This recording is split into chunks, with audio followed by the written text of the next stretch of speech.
Yaorana Kiaora, la première année de vie est une période intense, décisive où chaque geste, chaque regard, chaque interaction avec le bébé vont compter. De la naissance au premier mois, le bébé construit les bases de son développement à son rythme. Il n'y a pas de recette miracle pour être un bon parent, mais il y a des conseils. Ceux des professionnels et aujourd'hui nous recevons sur le plateau justement Delphine Guyot, pédiatre Yarana, Yorana. et Taimei Mamato Ihutapu qui est infirmière puéricultrice au centre de protection maternelle et infantile, le CPMI Yarana. Yorana. Comme si on apprenait la parentalité pour les nuls, entre guillemets, on va comprendre comment le bébé grandit, apprend, communique et explore le monde entre 0 et 1 an. C'est parti, c'est votre émission Manava d'aujourd'hui.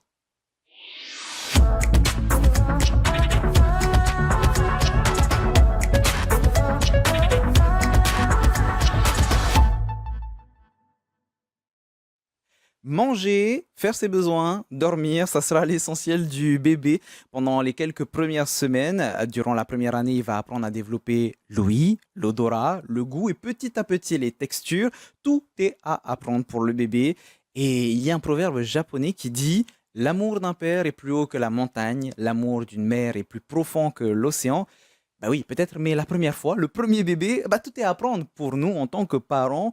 Heureusement, les professionnels sont là pour nous aider. Delphine, justement, pour poser les bases. En quoi la première année est importante pour le développement du bébé? En vérité, on parle souvent des 1000 premiers jours, des 3 premières années, qui est la période qu'on qualifie de nourrisson, Mhm. qui est cette période où presque tout va se construire, que ce soit sur le plan du développement du cerveau, donc des connexions qui vont faire que plus tard, on va avoir aussi des facultés intellectuelles, du raisonnement, mais également tout le psychisme de l'enfant. Toute la sécurité qu'on va apporter sur cette période-là va être absolument essentielle dans le développement futur. Alors, tu viens de nous parler des 1000 premiers jours, mais dans ces 1000 premiers jours, Aimé, est-ce qu'il y a des grands repères, des moments charnières? Alors, des moments charnières, mais je pense que tout le long de la vie d'un enfant, enfin, pour moi, il n'y a pas de moment particulièrement charnière. Peut-être euh, les premiers mois où bébé est très demandeur. Mhm. Ensuite, en fonction de comment les parents l'accompagnent, ben, c'est un enfant qui va évoluer euh, dans une famille. Chaque famille, de toute façon, évolue avec son bébé. Donc, Mhm. comme on disait tantôt avant l'émission, pas se comparer. Mais moi, je dirais que personnellement, je dirais qu'il n'y a pas réellement de moment charnière. Tu sais, en cherchant un petit peu, hein, parce que Oui, bon, j'ai pas d'enfant aujourd'hui, j'ai que des chats. Mais en cherchant les grandes étapes des bébés, j'en ai vu plein qui disaient, ben, à partir de 3 mois, il y aura telle chose. À partir de 10 mois, par exemple, il faut que bébé commence à marcher. Mais c'est important de pouvoir se dire que chaque bébé évolue à son rythme. justement, c'est par rapport à ça que je dis qu'il n'y a pas réellement de moment charnière, parce que sinon, on va commencer à se dire, ah, mon bébé a 3 mois, il fait pas ça, il a 10 mois, il fait pas ça, il marche pas. C'est vrai qu'on est réellement, enfin, quotidiennement confronté à des mamans qui me disent, ah oui, mais moi, on m'a dit que bébé, ben, il est, voilà. Tu vois ce que je veux dire? Oui, bien sûr. Il est pas normal quelque part parce qu'il n'évolue pas comme le bébé de ma cousine qui, lui, a fait ça. En fait, il faut respecter enfin, par expérience, je dirais, il faut respecter aussi le développement de l'enfant tout en sachant qu'il y a quand même des limites. Hein. Quand on voit qu'un enfant à un certain âge n'a pas acquis certaines choses, ben, il y a des médecins et c'est pour ça qu'il y a ces consultations régulières avec des TOT, avec des infirmières. C'est tout ça justement pour pas laisser les parents seuls devant justement ces on-dit, ces Hmm. familles des fois qui sont là un peu trop prégnantes, qui veulent bien faire, je sais, mais parfois, ben voilà. Et justement, ces visites qu'on propose aux mamans, qui sont obligatoires aujourd'hui par la CPS, ben, ces visites sont là pour justement, pour que le personnel de santé voit si l'enfant évolue bien, rassure les parents, et puis s'il y a quoi que ce soit, on adresse les parents vers les spécialistes. C'est ce que j'allais dire, hein. Les téléspectateurs de l'émission Manava ont l'habitude, mais s'il y a un quelconque doute, Delphine, on n'hésite pas à se rapprocher des professionnels de santé. On ne s'autodiagnostique pas et on ne n'autodiagnostique pas son bébé. Oui, ce qui est d'ailleurs de plus en plus difficile à gérer aujourd'hui parce que avec l'accès à l'information, mais une information qui est parfois mal maîtrisée, l'utilisation de plus en plus de l'intelligence artificielle, où on va poser des questions sur le développement de son enfant et avoir une réponse qui n'est pas du tout, qui ne correspond peut-être pas au cas de l'enfant en question. C'est important de garder ce contact avec les professionnels de santé. Surtout qu'aujourd'hui, on peut trouver tout et n'importe quoi, que ce soit sur Internet ou avec l'intelligence artificielle. Par exemple, moi, on me disait que dès le début, les bébés ont un sens hyper développé comme un adulte, alors que ce n'est pas forcément le cas. Il y a des choses qu'ils vont apprendre petit à petit au fur et à mesure des mois. L'enfant va tout apprendre petit à petit au fur et à mesure des mois, sinon on aurait des mini-adultes et finalement on n'aurait pas de rôle de parents puisqu'il saurait déjà tout. Donc tout fini. Voilà. Donc il va devoir tout apprendre. Après, tout est présent et tout s'accompagne et s'éduque. C'est d'ailleurs pour ça que le contact à peau est si important dans les premières semaines de vie. C'est vraiment pour avoir cette proximité, que ce soit avec maman ou papa. Alors le contact peau à peau, il faut se dire que déjà, à l'intérieur de l'utérus de maman, l'enfant est enveloppé. Il est en contact peau à peau quelque part, parce que l'utérus l'enveloppe entièrement. Il est enveloppé, vraiment protégé. Et donc, pour lui, c'est une continuité. C'est ce qui va lui permettre de vivre, de survivre. C'est même pas une option, c'est essentiel. C'est essentiel. Et d'ailleurs, une maman qui vient d'accoucher, elle n'a qu'une envie, quand tout se passe bien, évidemment, c'est de prendre son bébé, c'est de le voir, c'est de le toucher. Et les mamans, elles ont toutes ce geste-là d'envelopper l'enfant. Et c'est instinctif et c'est normal. Et c'est même très, très bien. Le contact peau à peau peut durer... on va dire toute la vie. Il n'y a pas de limite aussi longtemps que nécessaire. Mais c'est souvent l'enfant qui veut plus, en fait, à un moment donné. Oui, plus c'est que les lui parents, finalement. qui dit on me lâche un peu. Et ça aussi, il faut le respecter. Voilà, mais de toute façon, une maman qui observe bien son bébé, qui est à l'écoute de son bébé, pas simplement avec ses yeux, ses oreilles, mais aussi avec tous ses sens, avec son nez. Elle va comprendre justement ce langage non verbal. Ressentir les besoins de bébé, finalement. C'est un langage, on va dire, corporel. Il y a une chose sur laquelle je me suis renseigné, je l'ai appris qu'il y a très récemment, le bébé ne voit pas bien au début, visiblement, et c'est d'ailleurs pour ça qu'il est plus proche de maman, il reconnaît sa voix, il reconnaît son odeur aussi, alors que nous, si on lui fait coucou, il ne nous voit pas, et c'est pour ça qu'il nous regarde avec des yeux très dubitatifs. Il ne faut pas oublier que le bébé, il a vécu 9 mois dans le ventre de sa maman, ce qu'on appelle en symbiose, c'est-à-dire vraiment en parfaite harmonie. Donc pour lui, il a déjà des repères, que ce soit d'odeur, que ce soit de goût, lié à l'alimentation de la maman durant la grossesse, que ce soit sa voix également. Alors, il entend quand même les voix des autres personnes proches, que ce soit le papa ou les frères et sœurs, quand il y en a qui vont résonner d'une certaine manière. Mais effectivement, la maman, c'est vraiment le repère essentiel initial. L'enfant voit à la naissance, parce que souvent on pense qu'il ne voit pas, mais il ne voit pas très loin. C'est un sens comme tous les autres qui va se développer avec le temps. Donc que ce soit sa maman ou son papa qui le porte dans les bras, l'enfant voit le visage. J'allais dire, il ne faut pas que papa non plus se dise, il voit que maman, il comprend que maman, non, il faut le laisser. Il voit tout le monde, mais il voit tout le monde à une trentaine de centimètres, il voit tout le monde avec une forme un peu arrondie. Il ne voit pas encore les couleurs, ça se développera au bout de quelques mois, entre 3 et 6 mois de vie. Mais voilà, il peut voir, entendre et répondre à toutes les personnes qui vont le porter. Une chose aussi qui évolue au fur et à mesure, vous vous en doutez, donc là on vient de parler des yeux, la motricité de bébé va évoluer doucement. Et oui, il ne se met pas à marcher, à courir ou à faire des saltos arrière dès les premières semaines. Il faut le laisser, le prendre du temps dans la première année. Et ça va passer du contrôle de la tête au premier déplaçant, Taïmé ? Oui, alors, comme disait Toté il y a quelques minutes, c'est que l'enfant, c'est 30 cm, c'est la largeur du portage quand on l'a dans les bras. C'est pour ça qu'un enfant, une fois qu'il est dans les bras, il ouvre un peu plus les yeux. On a l'impression qu'il nous regarde, qu'il cherche, il nous cherche et il est voit. Concentré, oui. Il est concentré. Donc, c'est vrai que les premiers mois, le bébé ne tient pas sa tête parce que, il n'a pas encore toute la musculature qui est prête pour ça. Donc, c'est vrai que, les mamans, instinctivement, elles vont porter l'enfant, elles vont maintenir sa tête, elles vont maintenir son dos, ses fesses. Et petit à petit, cet enfant-là, à force... Il va tenir sa tête. Voilà. On le pose sur le dos. De temps en temps, on le retourne. Tout ça va faire que, moi, ce que je dis aux mamans, il va se muscler au fur et à mesure.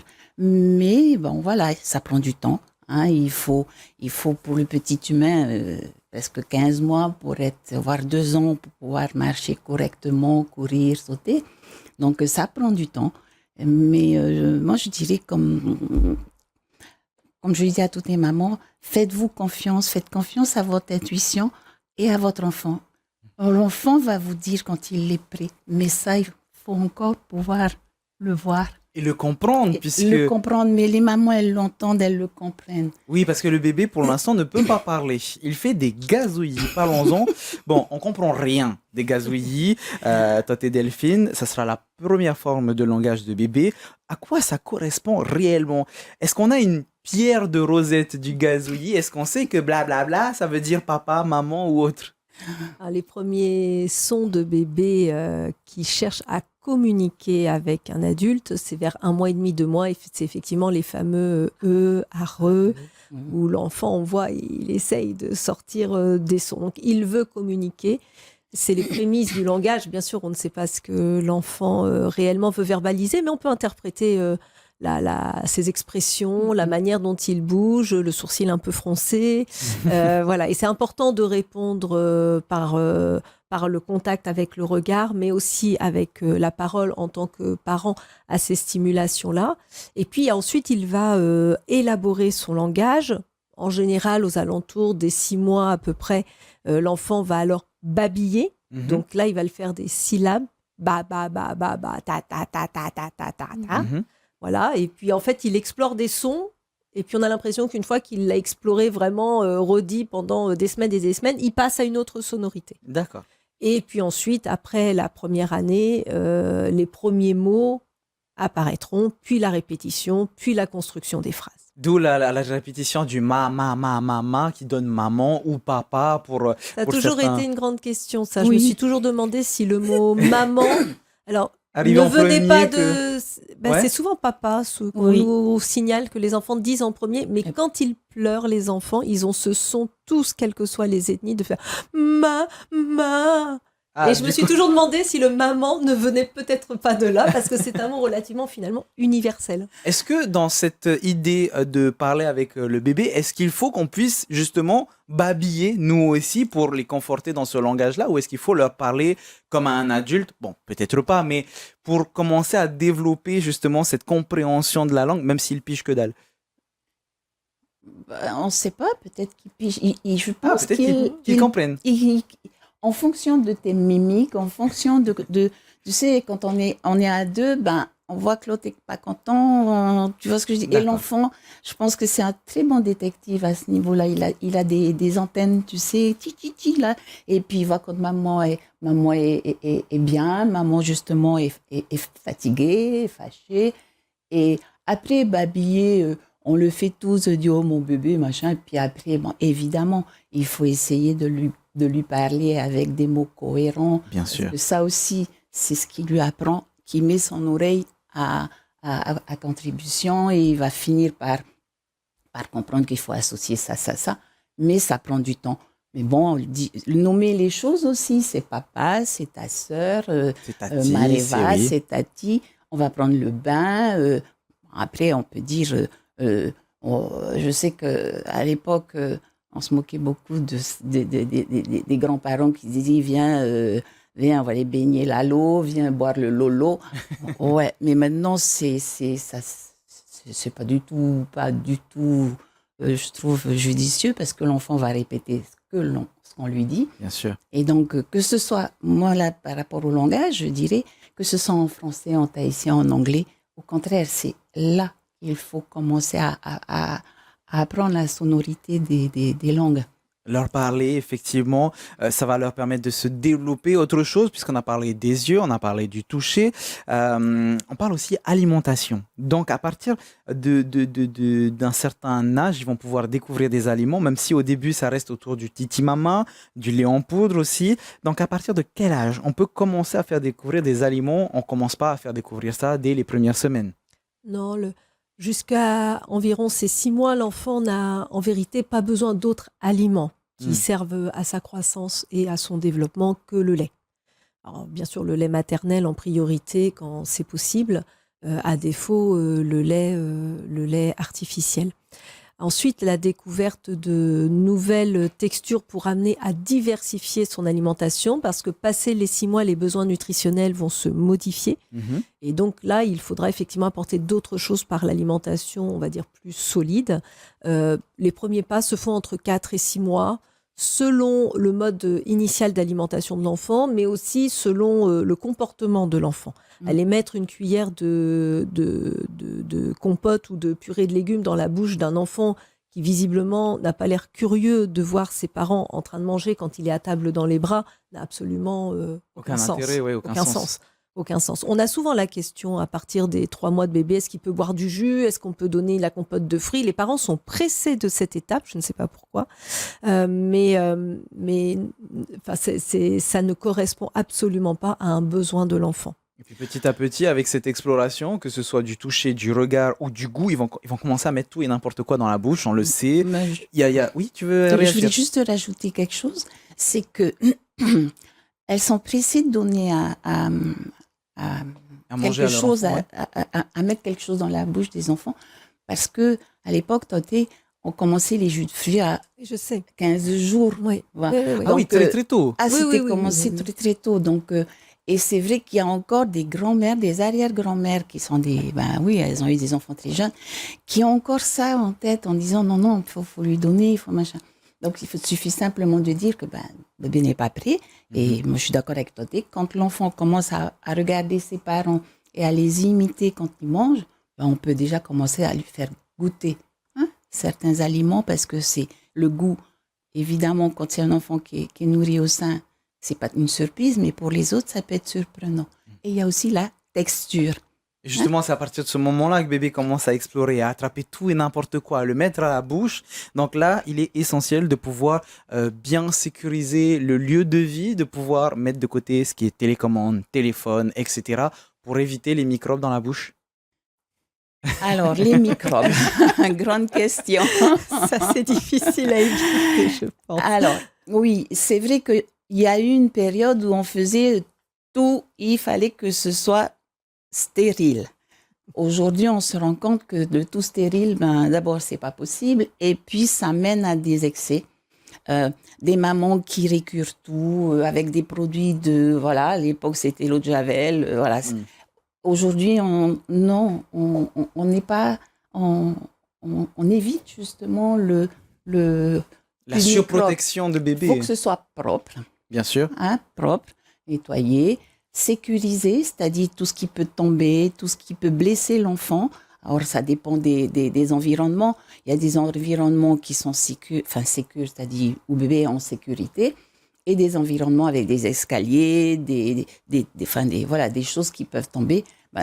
Là, il faut faire le choix d'avoir soit une belle déco, soit une déco de bébé. Voilà, donc en mettant au maximum les choses de côté, en les rangeant, parce que ça dure qu'un temps, ça dure jusqu'à 2-3 ans. Après, c'est bon, on peut remettre les belles choses, ça dépend de ce qu'on appelle belles choses. Mais les microbes, il ne faut pas trop avoir peur. On parle de microbiote aujourd'hui à tout point de vue. Le bébé, il fait ça justement, il fait son immunité en marchant par terre. Évidemment, on ne va pas laisser traîner les cochons, les poules avec bébé, quoique, à une certaine époque, on amenait les enfants dans les fermes pour les immuniser. Mais bon, un chien qui est là, qui est dans la famille, qui fait partie de l'environnement, un chat, on va pas stériliser le chat, par exemple. Voilà, et on ne va pas le mettre dehors. Par contre, on va balayer pour enlever les poils, on va éviter que l'enfant trouve une crotte de chien. Enfin, voilà, c'est bête, mais bon, voilà, parce qu'il met tout à la bouche quand Bien il est sûr. par terre.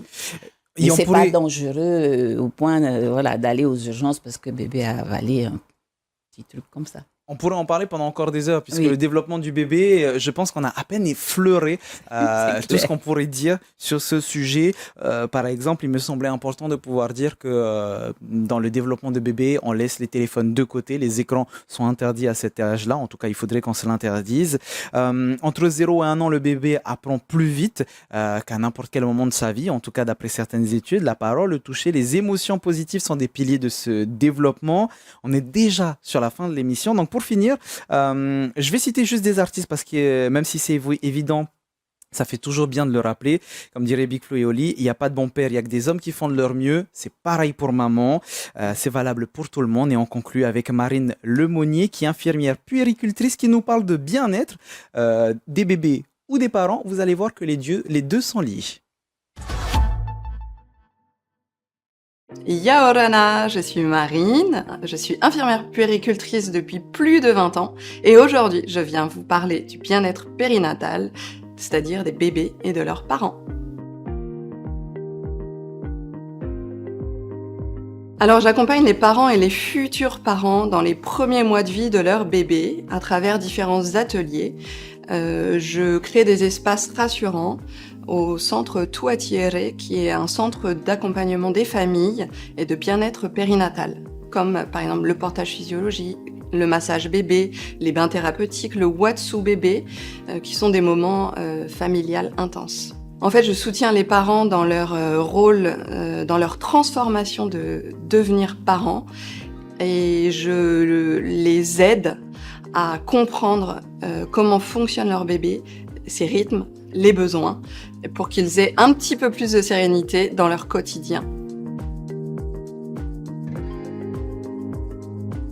Alors le bébé est extrêmement sensible à ce qui l'entoure, aux émotions de ses parents, à toutes ses premières expériences. Alors oui, tout à fait, le bien-être des parents influence fortement sur celui du bébé, parce que des parents stressés vont transmettre leur stress à leur bébé, qui va du coup beaucoup plus pleurer, avoir un moins bon sommeil, il se sentira en moins bonne sécurité. Donc c'est vraiment essentiel que les parents se sentent bien, soient soutenus et aient la possibilité de prendre du temps pour eux.